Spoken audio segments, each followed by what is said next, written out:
안녕하세요. 건강대박 시청자 여러분. 오늘은 정말 중요한 이야기를 해보려고 합니다. 혹시 요즘 여기저기 가려워서 밤잠을 설치는 분들 계신가요? 나이가 드니 피부가 건조해서 그런가 보다 대수롭지 않게 넘기시는 분들도 많으실 텐데요. 잠깐 간지러운 부위를 그냥 긁기 전에 오늘 영상 꼭 끝까지 봐주세요. 비밀 하나 알려드릴게요. 단순한 가려움증이 아니라 우리 몸이 보내는 위험 신호일 수도 있다는 사실. 특히 60대 이상이라면 더욱 주의해야 합니다. 오늘 건강대박에서는 노년층에게 나타나는 가려움증, 그중에서도 특별히 6가지 위치에 따른 암의 가능성을 낱낱이 파헤쳐 보겠습니다. 에이, 설마 암까지 하고 걱정하실 수도 있지만 미리 알고 대처하는 것만큼 중요한 건 없으니까요. 자, 그럼 지금부터 함께 알아볼까요? 혹시 주변에 이런 분들 계시나요? 할머니는 몇 달 전부터 등이 너무 가려워서 밤에 잠을 제대로 못 주무셨대요. 처음에는 날씨 탓인가 했는데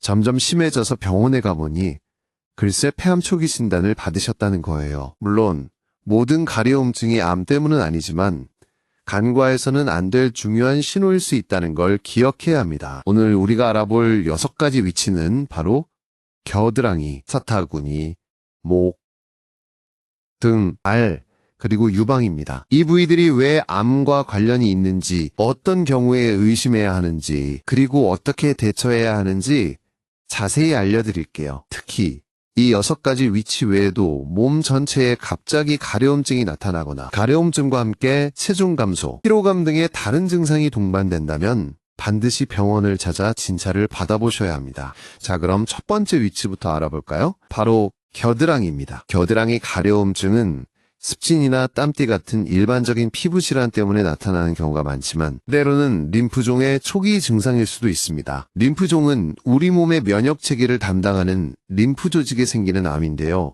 림프종이 생기면 림프절이 붓고 가려움증을 유발할 수 있습니다. 특히 겨드랑이 림프절은 유방암과도 관련이 깊습니다. 유방암 세포가 림프절로 전이되면 겨드랑이 부위에 덩어리가 만져지거나 가려움증이 나타날 수 있습니다. 여기서 잠깐 겨드랑이가 가렵다고 무조건 암이라고 단정 지을 필요는 없습니다. 하지만 다음과 같은 경우에는 병원을 방문하여 정확한 진단을 받아보는 것이 좋습니다. 첫째, 겨드랑이 가려움증이 2주 이상 지속되는 경우. 둘째, 겨드랑이 부위에 덩어리가 만져지는 경우. 셋째, 가려움증과 함께 발열, 체중 감소, 식은땀 등의 증상이 동반되는 경우입니다. 건강검진을 꾸준히 받는 것도 중요합니다. 유방암 검진은 물론 림프절 이상 여부를 확인하기 위한 초음파 검사도 고려해 볼 수 있습니다. 평소에 겨드랑이 부위를 자주 만져보고 덩어리가 있는지 확인하는 습관을 들이는 것도 좋습니다. 다음은 두 번째 위치,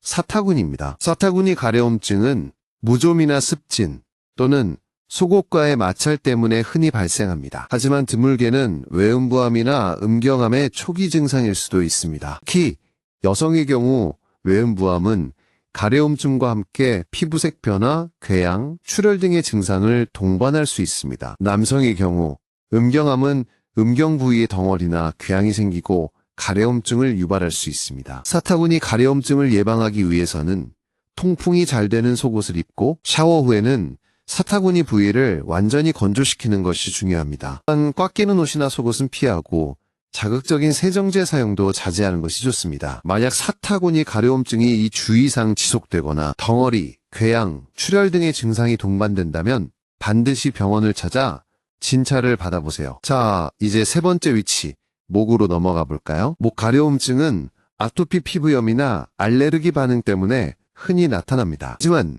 때로는 갑상선암의 신호일 수도 있습니다. 갑상선암은 목 앞쪽에 위치한 갑상선에 생기는 암인데요. 갑상선암이 진행되면 목 부위의 덩어리가 만져지거나 목소리 변화, 삼킴 곤란 등의 증상이 나타날 수 있습니다. 또한 갑상선암은 드물게 가려움증을 유발할 수도 있습니다. 목 가려움증을 예방하기 위해서는 평소에 목을 깨끗하게 유지하고 자극적인 화장품 사용을 피하는 것이 좋습니다. 또한 스트레스를 줄이고 충분한 수면을 취하는 것도 중요합니다. 만약 목 가려움증이 2주 이상 지속되거나 목 부위에 덩어리가 만져지거나 목소리 변화, 삼킴 곤란 등의 증상이 동반된다면 반드시 병원을 찾아 진찰을 받아보셔야 합니다. 여기서 또 하나 중요한 사실, 목 가려움증은 혈액암의 일종인 호지킨 림프종에 초기 증상일 수도 있습니다. 호지킨 림프종은 림프절에 생기는 암인데요. 목 부위에 림프절이 붓고 가려움증을 유발할 수 있습니다. 특히 밤에 심해지는 가려움증은 호지킨 림프종의 특징적인 증상 중 하나입니다. 그러니 목 가려움증과 함께 림프절이 붓거나 밤에 식은땀을 흘리거나 체중이 감소하는 등의 증상이 나타난다면 즉시 병원을 찾아 정확한 진단을 받아보는 것이 중요합니다. 건강은 미리미리 챙기는 것이 가장 중요하니까요. 다음 파트에서는 나머지 3가지 위치, 등, 발, 그리고 유방에 대해 자세히 알아보겠습니다. 조금만 기다려주세요. 자, 건강대박 시청자 여러분, 지난 파트에서는 겨드랑이, 사타구니, 목 부위의 가려움증이 암의 신호일 수 있다는 점을 알아봤습니다. 오늘은 나머지 3가지 위치, 즉 등, 발, 그리고 유방에 나타나는 가려움증에 대해 좀 더 자세히 이야기 나눠볼게요. 혹시 이런 경험 있으신가요? 김할아버지는 평소에 등산을 즐겨 하시는데 얼마 전부터 등에 심한 가려움증이 생기셨대요. 처음에는 땀띠인가 싶어서 연고를 발랐는데 도무지 낫지를 않더랍니다. 결국 병원에 갔더니 뜻밖에도 피부암 초기 진단을 받으셨다는 거예요. 자외선에 오랫동안 노출된 것이 원인이었다고 합니다. 4번째 위치는 바로 등입니다. 등, 가려움증은 건조한 날씨나 땀, 옷과의 마찰 때문에 흔히 발생합니다. 하지만 간혹 피부암의 초기 증상일 수도 있다는 사실 알고 계셨나요? 특히 햇빛에 많이 노출되는 등에 발생하는 피부암은 기저세포암, 편평세포암, 흑색종 등이 있습니다. 기저세포암은 피부암 중에서 가장 흔한 종류인데요. 주로 햇빛에 노출되는 부위에 발생하며 초기에는 작은 혹처럼 보입니다. 편평세포암은 기저세포암보다 더 공격적인 암인데요. 붉은 반점이나 궤양 형태로 나타나며 다른 부위로 전이될 가능성도 있습니다. 흑색종은 피부암 중에서 가장 악성도가 높은 암인데요. 점의 모양이 변하거나 색깔이 변하는 등의 변화가 나타날 수 있습니다. 등 가려움증을 예방하기 위해서는 햇볕이 강한 날에는 긴 소매옷을 입거나 자외선 차단제를 꼼꼼히 발라주는 것이 중요합니다. 또한 샤워 후에는 보습제를 충분히 발라 피부를 촉촉하게 유지하는 것이 좋습니다. 만약 등 가려움증이 2주 이상 지속되거나 피부의 덩어리, 궤양, 색깔 변화 등의 이상이 발견된다면 반드시 병원을 찾아 진찰을 받아보셔야 합니다. 여기서 꿀팁 하나, 등을 혼자서 확인하기 어려울 때는 거울을 이용하거나 가족에게 부탁하여 피부 상태를 꼼꼼히 살펴보는 것이 좋습니다. 또한 피부암 예방을 위해 정기적인 피부 검진을 받는 것도 좋은 방법입니다. 5번째 위치는 발입니다. 발 가려움증은 무좀이나 습진 때문에 흔히 발생하는데요. 특히 여름철에는 땀이 많이 나면서 무좀 환자가 늘어나는 경향이 있습니다. 하지만 드물게는 혈액암의 일종인 백혈병의 신호일 수도 있습니다. 백혈병은 혈액세포가 비정상적으로 증식하는 암인데요. 백혈병 세포가 피부에 침투하면 가려움증을 유발할 수 있습니다. 특히 발바닥이나 발가락 사이에 가려움증이 나타나는 경우가 많습니다. 백혈병으로 인한 발 가려움증은 일반적인 무좀이나 습진과는 다른 특징을 보이는데요. 가려움증이 매우 심하고 발진이나 물집이 잘 생기지 않으며 다른 부위에도 가려움증이 나타날 수 있습니다. 또한 피로감, 멍, 출혈 등의 다른 증상이 동반될 수도 있습니다. 발 가려움증을 예방하기 위해서는 발을 깨끗하고 건조하게 유지하고 통풍이 잘 되는 신발을 신는 것이 중요합니다. 또한 발에 땀이 많이 나는 경우에는 땀 흡수력이 좋은 양말을 신거나 발 전용 파우더를 사용하는 것이 좋습니다. 만약 발 가려움증이 2주 이상 지속되거나 피로감, 멍, 출혈 등의 증상이 동반된다면 반드시 병원을 찾아 진찰을 받아보셔야 합니다. 여기서 잠깐 당뇨병 환자의 경우 발에 상처가 생기기 쉽고 감염에도 취약하기 때문에 발 관리에 더욱 신경 써야 합니다. 당뇨병성 족부궤양은 심한 경우 발을 절단해야 할 수도 있으므로 발에 이상이 생기면 즉시 병원을 찾아 치료를 받아야 합니다. 자, 이제 마지막 6번째 위치, 유방으로 가볼까요? 유방 가려움증은 습진이나 알레르기 반응 또는 브래지어와의 마찰 때문에 흔히 발생합니다. 하지만 드물게는 파제트병의 초기 증상일 수도 있습니다. 파제트병은 유두와 유륜에 발생하는 특수한 형태의 유방암인데요. 초기에는 습진과 비슷한 형태로 나타나기 때문에 간과하기 쉽습니다. 파제트병은 유두와 유륜의 가려움증, 발진, 궤양, 딱지 등의 증상을 유발하며 시간이 지남에 따라 유두가 함몰되거나 분비물이 나올 수도 있습니다. 또한 유방의 덩어리가 만져지거나 통증이 느껴질 수도 있습니다. 유방 가려움증을 예방하기 위해서는 브래지어를 너무 꽉 조이지 않고 통풍이 잘 되는 면 소재의 브래지어를 착용하는 것이 좋습니다. 또한 샤워 후에는 유방 부위를 완전히 건조시키고 보습제를 발라 피부를 촉촉하게 유지하는 것이 좋습니다. 만약 유방 가려움증이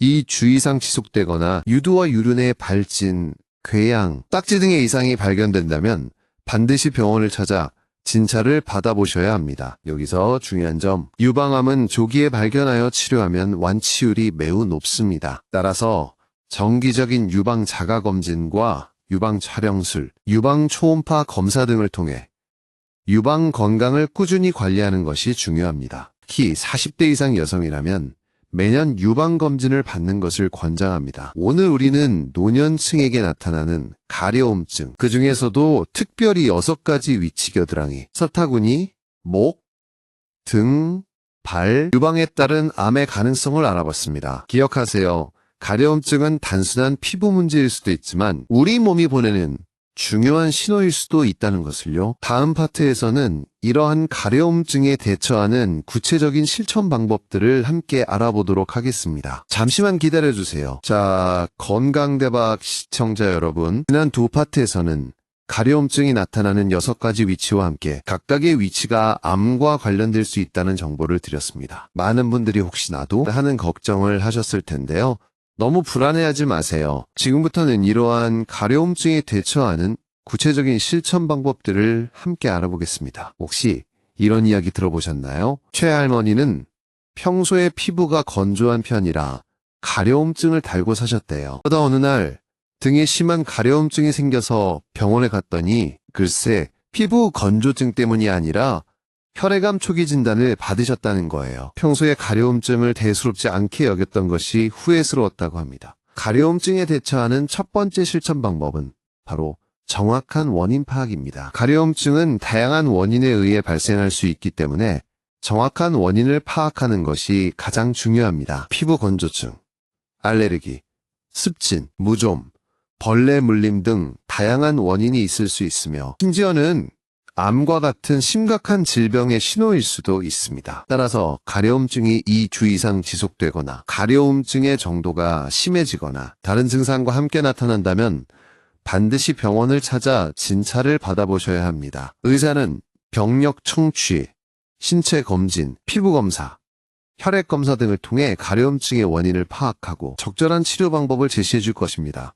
여기서 중요한 점, 가려움증의 원인을 스스로 판단하고 임의로 약을 바르거나 치료를 하는 것은 매우 위험합니다. 잘못된 치료는 오히려 증상을 악화시키거나 다른 문제를 일으킬 수 있습니다. 반드시 전문가의 진단을 받고 치료를 받아야 합니다. 두 번째 실천 방법은 피부 보습입니다. 피부가 건조하면 가려움증이 더욱 심해질 수 있습니다. 따라서 평소에 피부를 촉촉하게 유지하는 것이 중요합니다. 샤워나 목욕 후에는 물기가 마르기 전에 보습제를 충분히 발라주세요. 특히 건조한 겨울철에는 하루에 여러 번 보습제를 덧발라주는 것이 좋습니다. 보습제를 선택할 때는 향료나 색소, 방부제 등 자극적인 성분이 들어있지 않은 제품을 선택하는 것이 좋습니다. 또한 피부 타입에 맞는 보습제를 사용하는 것이 중요합니다. 건성 피부라면 오일 성분이 많이 함유된 보습제를, 지성 피부라면 가벼운 로션이나 젤 타입의 보습제를 사용하는 것이 좋습니다. 여기서 꿀팁 하나, 가습기를 사용하여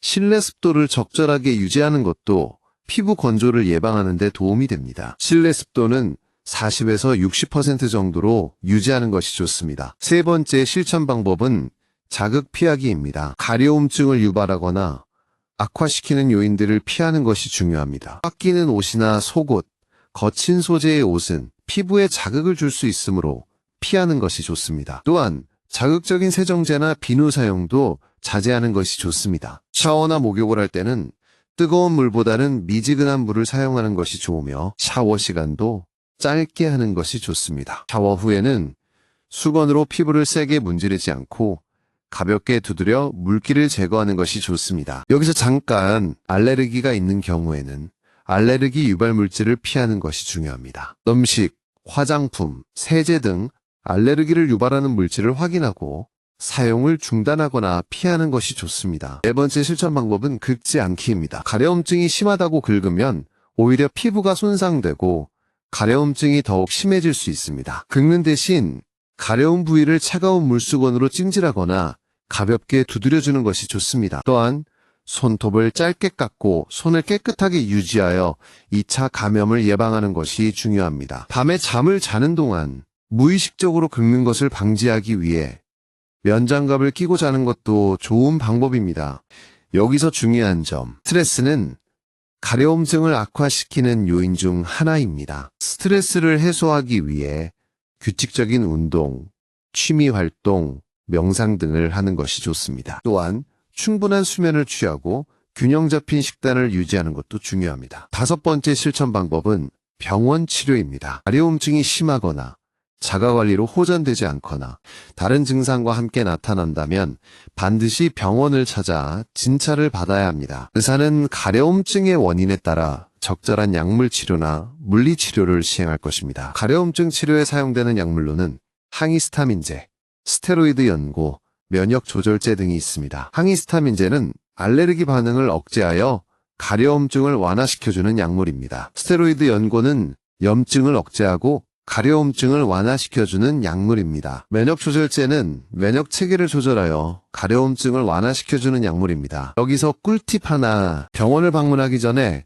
가려움증의 증상, 발생 시기, 악화 요인, 복용 중인 약물 등을 미리 정리해두면 진료에 도움이 됩니다. 또한 가려움증이 나타나는 부위를 사진으로 찍어두면 의사에게 보여주기 좋습니다. 오늘 우리는 가려움증에 대처하는 구체적인 실천 방법들을 알아봤습니다. 정확한 원인 파악, 피부 보습, 자극 피하기, 긁지 않기, 병원 치료 등 다양한 방법들을 통해 가려움증을 효과적으로 관리할 수 있습니다. 다음 파트에서는 가려움증과 관련된 암을 예방하는 방법들을 함께 알아보도록 하겠습니다. 조금만 기다려주세요. 건강대박 시청자 여러분 안녕하세요. 지난 시간에는 가려움증에 대처하는 실천 방법들을 자세히 알아보았습니다. 오늘은 가려움증과 관련된 암을 예방하는 방법에 대해 이야기해 볼 텐데요.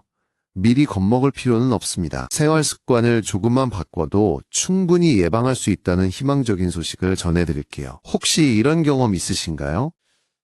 이 할아버지는 평소 술, 담배를 즐기시고 자외선 차단제도 잘 바르지 않으셨대요. 그러던 어느 날 등에 심한 가려움증과 함께 이상한 점이 생겨서 병원에 갔더니 피부암 진단을 받으셨다는 거예요. 의사 선생님께서는 평소 생활 습관이 암 발병에 영향을 미쳤을 거라고 말씀하셨다고 합니다. 가려움증과 관련된 암을 예방하는 첫 번째 방법은 바로 건강한 생활 습관 유지입니다. 암 예방에 좋은 생활 습관은 가려움증 예방에도 도움이 됩니다. 금연, 절주, 규칙적인 운동, 균형 잡힌 식단은 우리 몸의 면역력을 높여 암 발생 위험을 낮춰줍니다. 특히 흡연은 폐암, 후두암, 식도암 등 다양한 암의 원인이 되므로 반드시 금연해야 합니다. 과도한 음주는 간암, 위암 등의 위험을 높이므로 절제하는 것이 좋습니다. 규칙적인 운동은 면역력을 강화하고 비만을 예방하여 암 발생 위험을 낮춰줍니다. 균형 잡힌 식단은 우리 몸에 필요한 영양소를 공급하고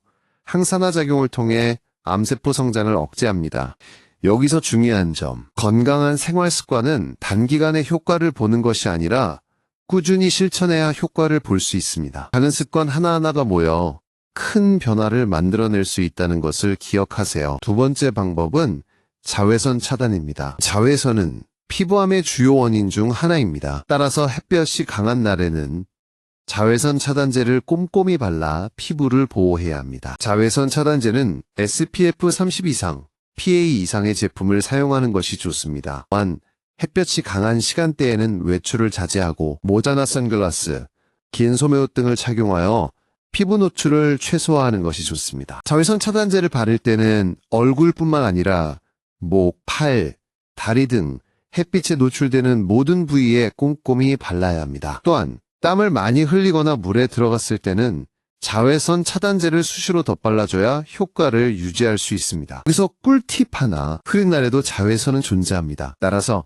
날씨에 상관없이 매일 자외선 차단제를 바르는 습관을 들이는 것이 중요합니다. 세 번째 방법은 정기적인 검진입니다. 암은 조기에 발견하여 치료하면 완치율이 매우 높습니다. 따라서 정기적인 건강검진을 통해 암을 조기에 발견하고 치료하는 것이 중요합니다. 국가암 검진 프로그램에 참여하여 위암, 대장암, 간암, 유방암, 자궁경부암 검진을 받는 것을 권장합니다. 또한 가족력이 있거나 특정 암 발생 위험이 높은 경우에는 의사와 상담하여 추가적인 검진을 받는 것이 좋습니다. 암 검진은 선택이 아니라 필수라는 것을 명심하세요. 그래서 잠깐, 유방암 자가검진은 집에서도 쉽게 할 수 있습니다. 매달 생리가 끝난 후 3에서 5일 사이에 유방을 만져보면서 덩어리나 이상 징후가 있는지 확인하는 것이 좋습니다. 네 번째 방법은 면역력 강화입니다. 우리 몸의 면역 체계는 암세포를 제거하는 중요한 역할을 합니다. 따라서 면역력을 강화하여 암 발생 위험을 낮추는 것이 중요합니다. 충분한 수면, 규칙적인 운동, 스트레스 관리, 균형 잡힌 식단은 면역력을 강화하는 데 도움이 됩니다. 또한 면역력 강화에 도움이 되는 식품을 섭취하는 것도 좋습니다. 버섯, 마늘, 양파, 브로콜리, 토마토 등은 면역력 강화에 좋은 식품으로 알려져 있습니다. 여기서 중요한 점, 면역력 강화는 단기적인 노력으로는 효과를 보기 어렵습니다. 꾸준한 노력과 관리가 필요합니다. 다섯 번째 방법은 예방접종입니다. 일부 암은 예방접종을 통해 예방할 수 있습니다. 자궁경부암은 인유두종 바이러스 감염이 원인인데요. HPV 백신 접종을 통해 자궁경부암을 예방할 수 있습니다. B형 간염은 간암의 주요 원인 중 하나인데요. B형 간염 백신 접종을 통해 간암을 예방할 수 있습니다. 예방접종은 암 예방에 매우 효과적인 방법이므로 접종 대상에 해당한다면 반드시 예방접종을 받는 것을 권장합니다. 여기서 꿀팁 하나, 예방접종은 어릴 때 맞는 것이 좋지만 성인도 예방접종을 통해 암을 예방할 수 있습니다. 의사와 상담하여 자신에게 필요한 예방접종을 확인하고 접종받는 것이 좋습니다. 오늘 우리는 가려움증과 관련된 암을 예방하는 방법들을 알아봤습니다. 건강한 생활 습관 유지, 자외선 차단, 정기적인 검진, 면역력 강화, 예방접종 등 다양한 방법들을 통해 암 발생 위험을 낮출 수 있습니다. 다음 파트에서는 가려움증과 관련된 오해와 진실에 대해 함께 알아보도록 하겠습니다. 조금만 기다려주세요. 안녕하세요, 건강대박 시청자 여러분. 지난 시간에는 암 예방을 위한 다양한 방법들을 알아봤습니다. 오늘은 가려움증에 대해 우리가 흔히 갖는 오해와 진실을 파헤쳐보는 시간을 가져볼 텐데요. 잘못된 정보 때문에 오히려 건강을 해치는 일이 없도록 꼼꼼하게 확인해 보겠습니다. 혹시 이런 이야기 들어보셨나요? 조할머니는 평소에 가려움증이 심했는데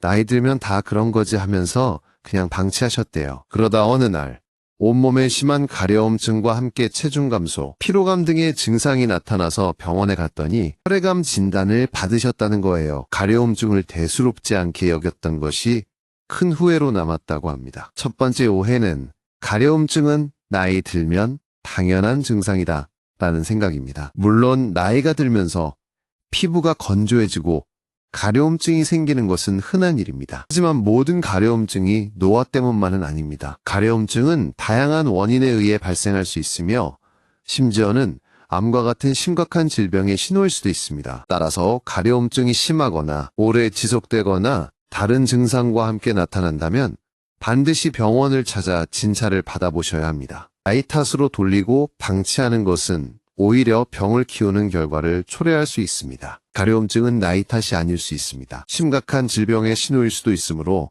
주의 깊게 살펴보고 필요하다면 병원을 방문해야 합니다. 두 번째 오해는 가려움증에는 스테로이드 연고가 최고다라는 생각입니다. 스테로이드 연고는 염증을 억제하고 가려움증을 완화하는 효과가 있지만 장기간 사용할 경우 부작용이 나타날 수 있습니다. 피부가 얇아지거나 혈관이 확장되거나 감염에 취약해지는 등의 부작용이 발생할 수 있습니다.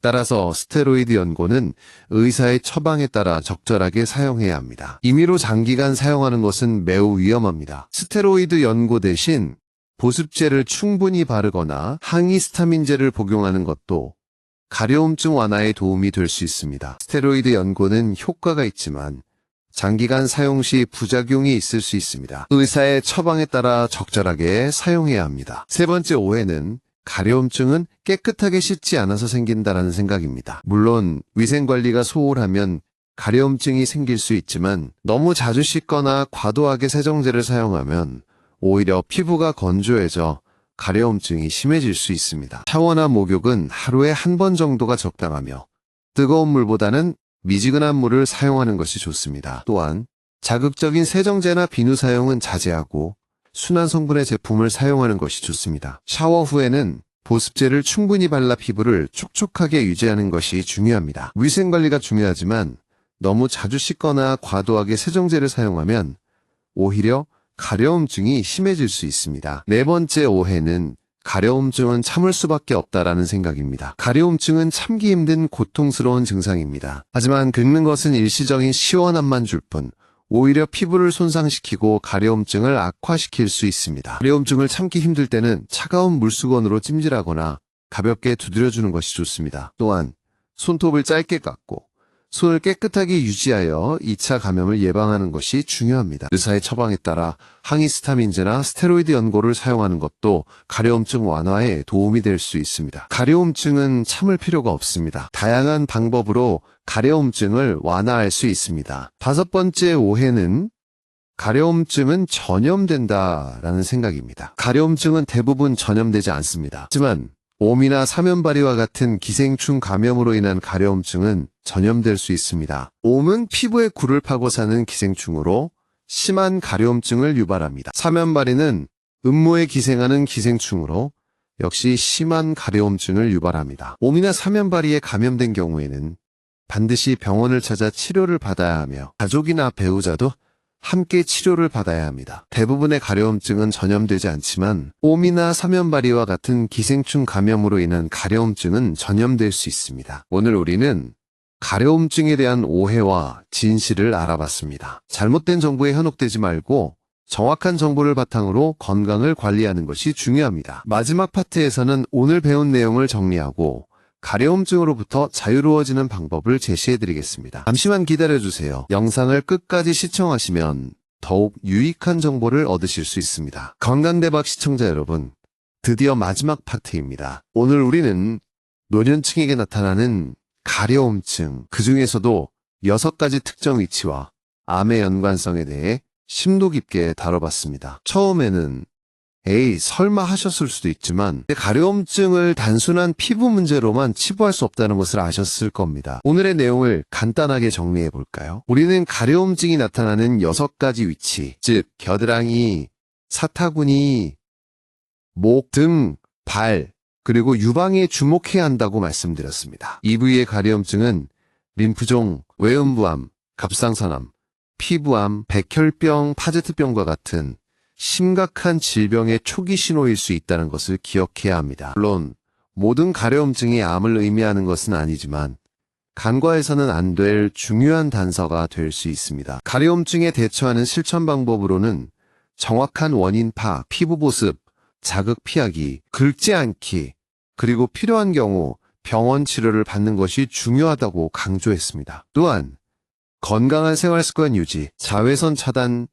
정기적인 검진, 면역력 강화, 예방접종 등을 통해 가려움증과 관련된 암을 예방할 수 있다는 희망적인 메시지도 전달했습니다. 마지막으로 가려움증에 대한 오해와 진실을 통해 잘못된 정보에 현혹되지 않고 정확한 정보를 바탕으로 건강을 관리하는 것이 얼마나 중요한지 다시 한번 강조했습니다. 가려움증은 나이 탓이 아닐 수 있으며 스테로이드 연고는 만병통치약이 아니고 가려움증은 무조건 깨끗하게 씻지 않아서 생기는 것도 아니며 참는 것만이 능사가 아니고 대부분의 가려움증은 전염되지 않는다는 것을 명확히 했습니다. 오늘 영상을 통해 여러분은 가려움증에 대한 올바른 지식을 얻고 적극적으로 대처하는 방법을 배우셨을 겁니다. 이제 더 이상 가려움증 때문에 밤잠을 설치거나 불안해하지 마세요. 가려움증은 우리 몸이 보내는 신호일 뿐이며 적절한 대처를 통해 충분히 극복할 수 있습니다. 마지막으로 건강은 우리 모두에게 가장 소중한 자산입니다. 건강할 때 건강을 지키는 것이 무엇보다 중요합니다. 오늘 배운 내용을 바탕으로 건강한 생활 습관을 실천하고